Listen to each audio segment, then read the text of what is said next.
So for your science, you're going to go in through Clever. So this is kind of a new change for this week.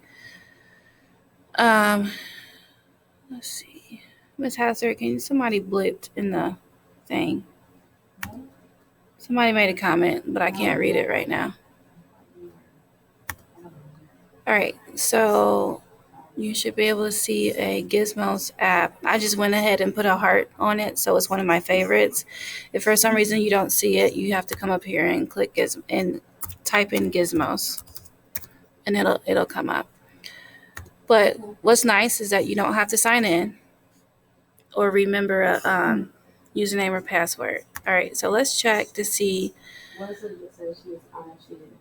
Sled Wars. Okay, thank you.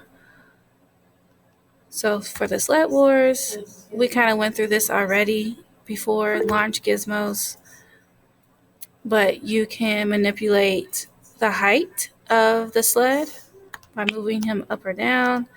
You can say if you want one sled or two sleds. You can show the data by clicking how many joules the energy is being used. Potential energy is the potential of see how potential energy went all the way up to 49,000 joules. So the potential energy is the highest at the very top of the hill. And the kinetic energy is 0. Why? Because the sled is not moving. Then you can put snowmen, you can put more snowmen, you can make the what is this? The Sasquatch person heavier or whatever. But after you get done manipulating and playing with the virtual lab, you need to answer these 5 questions. All right, so now let's take a look at the other one. The other one I assigned was measuring motion. This one is really simple. You just have to calculate the meters and the speed and the rate. So you can press record, and that's pretty much all you do.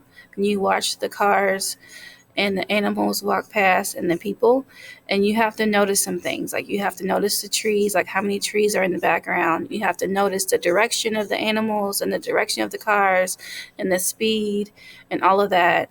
And you see a bird that flew past, like all of that you have to notice. Then you stop your recording, and then if you want to, you can always watch the playback. It literally just plays what you just recorded, okay?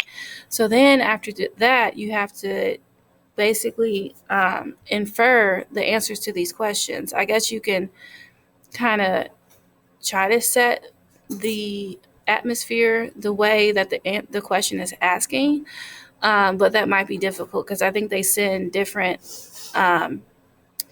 questions and different animals at different times. But basically, that's what you need to do, and you've had 3 days to do it. So, so that is what you need to finish. Also, an Ed puzzle. There were 3 Ed puzzles for great book for science. We had a kinetic energy one that you were supposed to do on Monday, and I see plenty of people who haven't done it yet. But you have to answer the questions. You can't skip through it.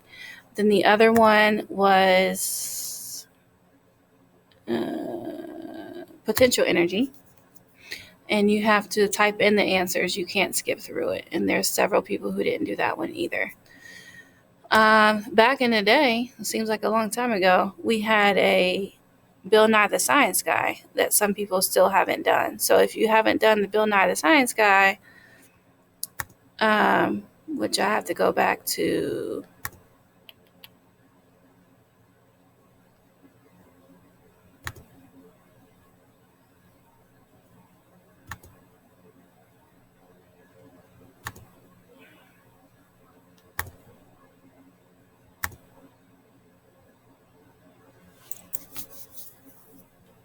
So you have to go manipulate the date up here to find it. Here it is. It was September 13th. So if you are one of these people who never did the Bill Nye Science Guide, then you need to go in and do that as well. So that's what your grades are in science. As you may or may not have noticed, there were two other labs that we did before. Like if you never did it, then you need to do the free fall laboratory and you need to do the force and fan carts. So that's all the science grades. So, and literally, if you don't do these 1, 2, 3, 4, 5, 6, 7 assignments, you probably have an F in science. Okay, thank you.